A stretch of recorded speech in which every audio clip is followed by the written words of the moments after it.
안녕하세요. 이옥순입니다. 오늘은 2026년 5월 1일 근로자의 날이기도 합니다. 음력으로는 3월 15일입니다. 낭독을 시작하겠습니다. 나이는 먹었지만 일은 하고 싶어. 이성의 지역 124쪽.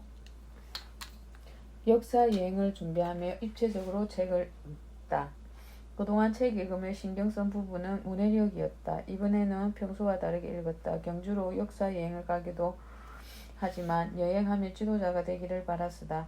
지도자가 되기 위해선 세 가지 역량이 필요하다. 첫 번째는 소통이다. 다른 사람들의 말을 잘 듣고 이해하며 자기 생각을 명확히 전달할 수 있어야 한다. 두 번째는 협동심이다. 팀원이 각자 역할을 잘 해낼 수 있도록 돕는 게 지도자의 역할이다. 세 번째는 문제 해결력이다. 지도자는 어느 때 어느 상황에서든 문제가 발생하면 빨리 판단하여 해결책을 제시해야 한다. 우리 아이들이 이 세 가지 역량을 갖춘다면 어디를 가더라도 지도자가 될 수 있다고 자부한다. 여행하면서 이런 역량을 키워지기를 바라는 마음으로 책 읽는 방법을 입체적으로 바꾸었다. 아이들에게 매일 한 챕터씩 소리내어 읽게 하고 스마트폰으로 녹음하여 카페에 올리도록 했다.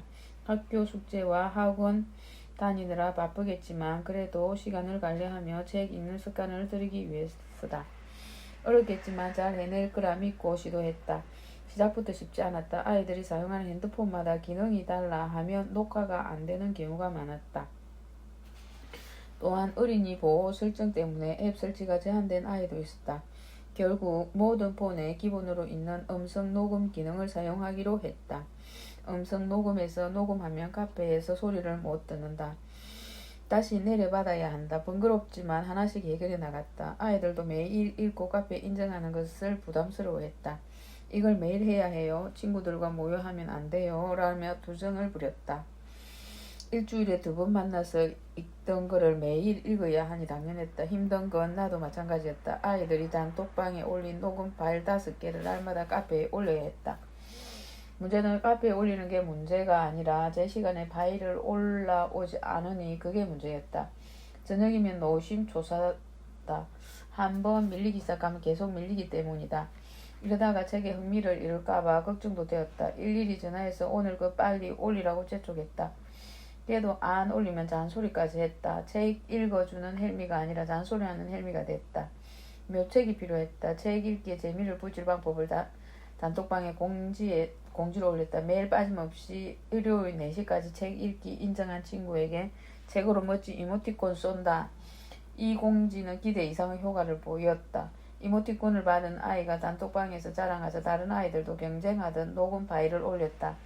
하루 빠진 친구에게도 격려 자원에서 이모티콘을 주었다. 이후에는 일주일분은 제일 먼저 인정한 친구에게 보너스 선물을, 이모티콘을 가장 많이 받은 친구에게는 특별한 선물도 주었다. 그러던 중 미국에 있는 토끼도 책 읽는 녹음 파일을 카페에 올렸다. 토끼는 미국에서 책을 구매했다. 읽는 순수와 카페 인증 방법을 따로 알려줘야 했다. 시차 때문에 시간 잡기가 어려워 몇 번을 시도하고 겨우 알려줬다. 토끼는 워낙 열심히 읽으니 한국에 있는 친구들보다 2주나 늦게 시작했음에도 5일이나 먼저 끝냈다. 토끼가 올려준 영상 속 목소리를 들으니 발음도 정확하고 맥락도 잘 살려 읽었다. 올려놓은 영상 아래에 댓글을 달아주었다. 토끼야 장하다. 안 되는 걸 될 때까지 해낸 토끼는 이미 성공한 거야. 그리고 저 칭찬할 건 발음에 신경 쓰고 읽었다는 거야. 내가 들어도 정확하게 들리지. 토끼 잘 읽었어. 마치 성우 같다. 토끼는 역시 똑똑이야. 주중에는 각자 읽어 인정하고 일요일에는 오프라인에서 만났다. 한 주 동안 읽은 내용을 바탕으로 토론한 후 읽은 후 독후감을 쓰게 했다. 이렇게 해서 1달 반 만에 끝까지 읽었다. 다 읽어놓은 고등백서 방식으로 퀴즈 대회를 열었다. 매주 한 명씩 호스트를 정했다. 호스트는 자신이 맡은 50페이지 분량에서 15문제를 출제해야 한다. 문제와 정답은 사전에 나에게 점검받도록 했다.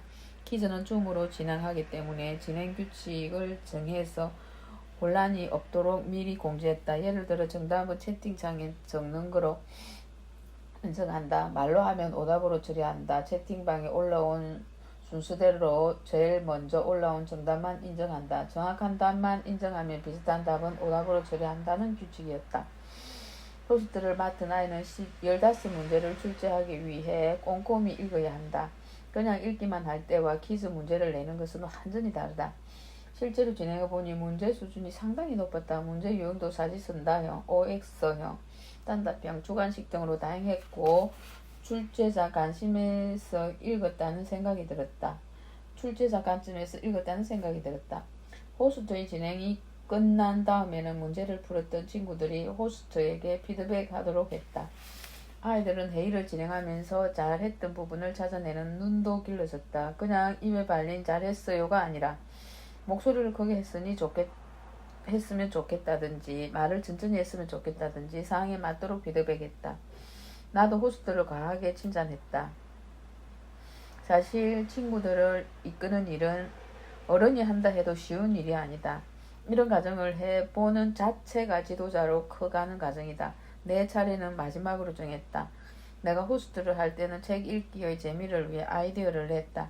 15문제 중 10문제는 기본 문제로 출제하고 나머지 5문제는 순위를 뒤집을 수 있는 쉬운 문제로 냈다. 그래야 포기하지 않고 끝까지 집중할 것 같아서였다. 책이 끝날 때쯤 책 읽기 열정이 시들해졌다. 또 아이들 관심을 끌기 위해 상금을 걸었다. 1등은 7,000원, 2등은 5,000원, 3등은 3,000원, 1회에 15,000원을 현금으로 걸었다. 이 과정을 5회에 걸쳐서 진행했다. 상금은 5회차 내가 호스트일 때 지급하는 조건이다. 총 75,000원의 상금이 걸려있다.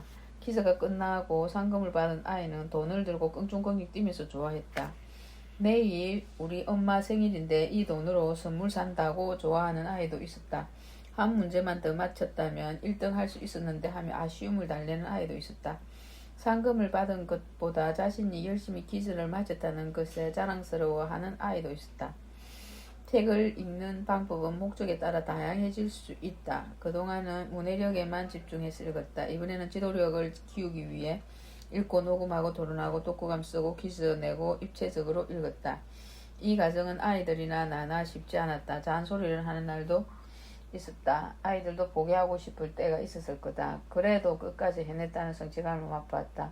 그 성취감은 책을 입체적으로 읽는 결과라고 본다. 이상 2026년 5월 1일 역사여행을 준비하며 입체적으로 책을 읽다 낭독을 마무리하겠습니다. 끝까지 경청해 주셔서 감사합니다.